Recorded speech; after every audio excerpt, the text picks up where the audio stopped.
Good evening, driving line. We're here in my garage in Texas, and I just thought I'd sign on today and show you a little bit around the 66 Ford F100 as a sneak peek of an update. Maybe you caught the Extra Good vlog that came out last month. We've got another one dropping for you this week, but a lot's going on with our 66 Ford F100 build. So just wanted to bring you inside the garage, show you around, and please, I'm live here with you guys today, so ask me some questions about the truck. I would love to hear your thoughts.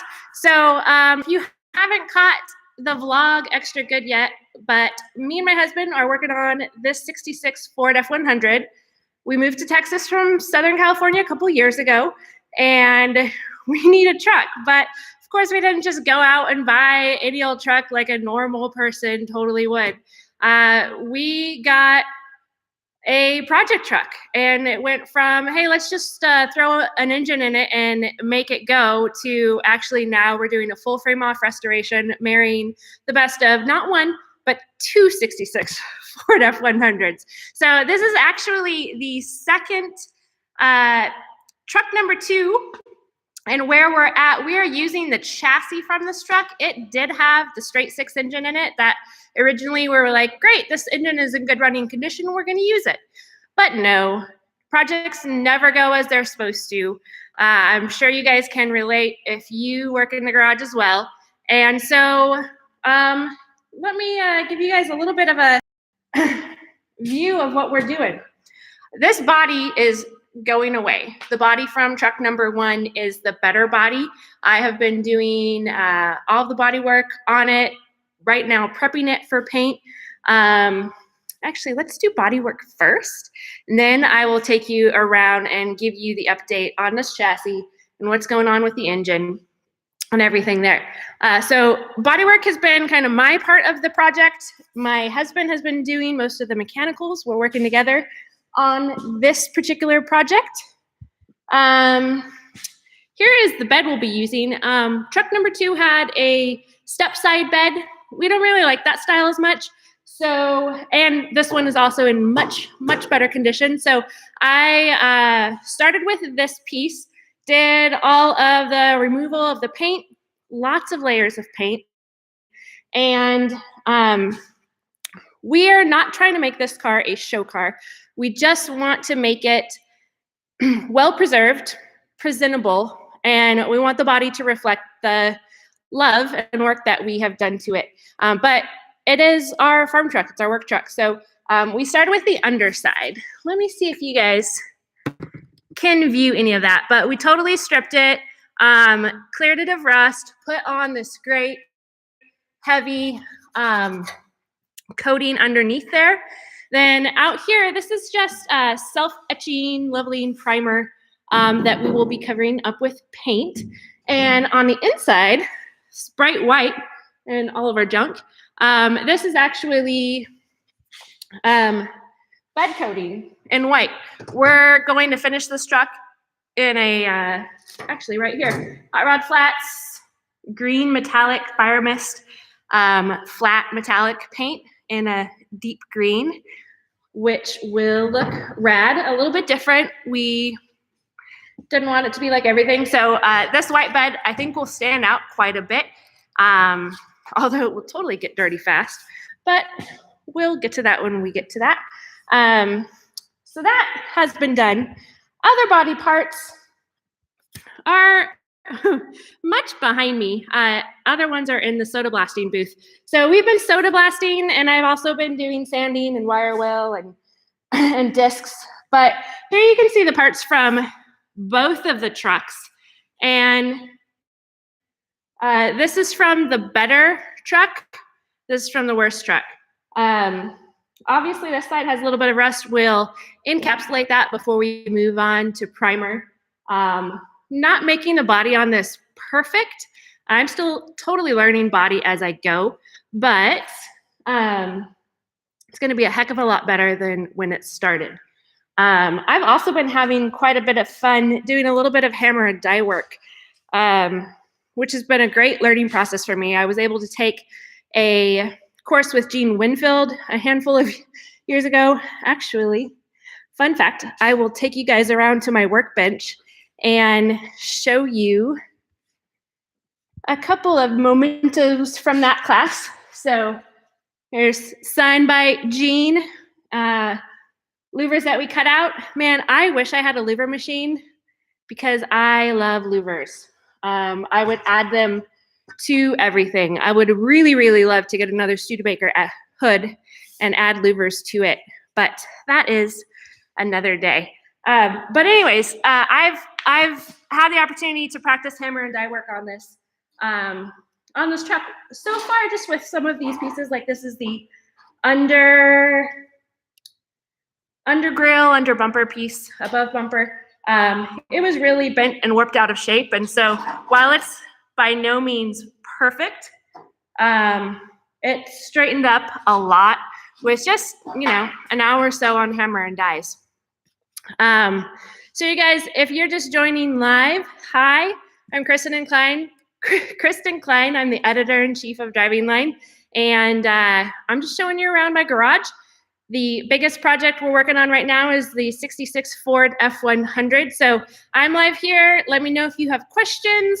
Happy to answer them. And you can catch more of this truck build in a little bit more formalized setting in the Extra Good vlog. There's one up. There'll be another one dropping this week. I'm excited to share this project with you guys. Let's see, the last body update, the hood I haven't gotten to. That's the last piece. We have replaced one of the fenders. The truck came with two different front fenders, and we didn't realize it for a while. I think one maybe was the 4x4 model, so it has a little bit wider wheel well opening.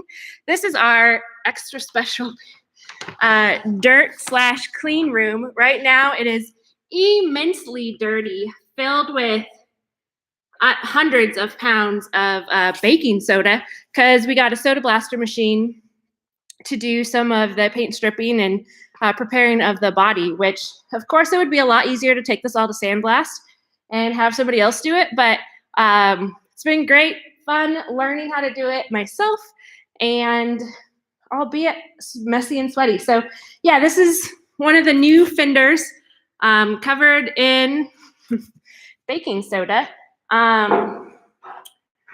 Flip this over. Yeah, so this is a replacement one that we actually found on eBay. And it's in pretty darn good shape. There's a little bit of prior bodywork you can see done over here. But really no rust on it, and should be great. So it matches, we went with the larger wheel well opening. I will show you guys out there, but we're upgrading from little tiny, what were really passenger car tires to upgrading to real LTR truck tires, wider diameter, really making it look like a work truck rather than just a classic street car. This is the cab. This is the one we'll be using. Little bit of surface rust on there, but not bad. And so this is going to come out of there here soon. I'm just trying to wrap up all the soda blasting so that we can clean this whole room and turn it into a clean paint room. But you guys can just see like all of this room is just covered in so much baking soda. It is going to be a lot of fun getting this out of here. So this weekend I was working on these two doors, finishing there, stripping up. Probably will end up doing a little bit of body work to that. Here is fender number 2. This one is a little bit more messed up. There are definitely some areas of damage here. We'll do a little bit of Bondo work when we're done, but first I'm going to use a little hammer and die action. The grill is really where hammer and die action paid off really quickly. Obviously, grills, much thinner metal, and on the front of the car is an area that's really prone to get bent out of shape with older cars. And that hammer and die was just a lot of fun to use and made a huge difference in not a lot of time. So let me, before I show you the engine and what we're doing on the body, these are the new tires we're going with. They are the Nitto Terragrappler G2s in 265 70 17, and these are the new wheels we got. So we actually powder coated these in gunmetal and using these fancy chrome caps and chrome nuts to kind of give it a resto mod sort of a look. But we absolutely love the way that these tires look on the truck. Like, they make it look like a truck, versus what was on the truck when we bought it was these little guys, 235 60 16s, reverse chrome, still wheelies. Nice, but they're much more passenger than trucks. So these are giving it more or less like a 3-inch lift just by changing out the wheels and tires, but it is not such a drastic change that we have to do any other body modifications. So that's pretty darn cool. So the back here, we've already restored this frame, ground it down, used chassis black. Again, this isn't show quality, but should do really well in maintaining it for good use for a lot of years. Rebuilt rear end, new brake lines, 100% always change on classic cars. You don't want to lose your brakes. Happened to me one time with my Studebaker, and never again. Not worth risking it. It's not that hard of a job to do. So moving on to the front, we have not restored the front chassis, but we have removed the engine, and it was the Ford Straight 6, which is a good engine. We were actually going to use it on this truck, but is it right here? Well, this is the head of it, but when we cracked open the head off of it, the pistons showed some major damage that kind of told us there was more issues with that engine than we were planning on. I'm going to walk you over to the engine in our little engine corner over here. So here you can see the heads of the pistons. These two are really the problematic ones. There's a lot of deep grooves in the cylinder 5 and 6. So, I mean, it's hard to tell exactly what issues those were having, but they were having some issues. And we really don't want to spend the time and effort rebuilding that engine because we've got another engine that is just sitting, waiting for a project to go in. And it may not be what we keep forever, but it's going to be fun while we've got it. And that is this 351 Cleveland. So this happens to be my husband's favorite engine of all time. He's a Ford guy. And this came out of his 70 Cougar. Well, actually, no. There's a funner story to this engine, but you're going to have to watch Extra Good to get all of the nitty-gritty details about it. But it's got some super cool history. And so my husband built it a couple years ago and had planned to put it in one project. We actually sold that project to buy the truck. So now I guess it's going on where it was intended to go. But it will definitely be a lot of fun to roll with in this truck. We're going to keep the manual behind it. And what else? We're actually just a couple bolts away from lifting this cab off of the chassis. And we'll clean off the chassis, do away with the cab. We're doing all new wiring here,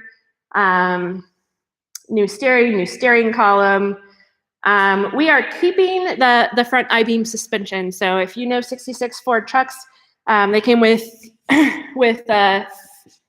I-beam suspension in the front, which you see one side right there, already off. We'll just drop the the front of the frame when we get that. But yeah, I mean, not too much else to see here. I'm going to go ahead and end it here, but thanks for hanging out with me tonight, and watch Extra Good. You can meet my husband on that, and look for another one of those droppings. Subscribe to Driving Lane's channel so that you get notifications when that drops, because this is going to be a fun project, and I know it doesn't look like a lot now, but it's not going to be long before this thing is kicking up some dust on the road. So thanks for joining me tonight, guys, and we'll catch you next time.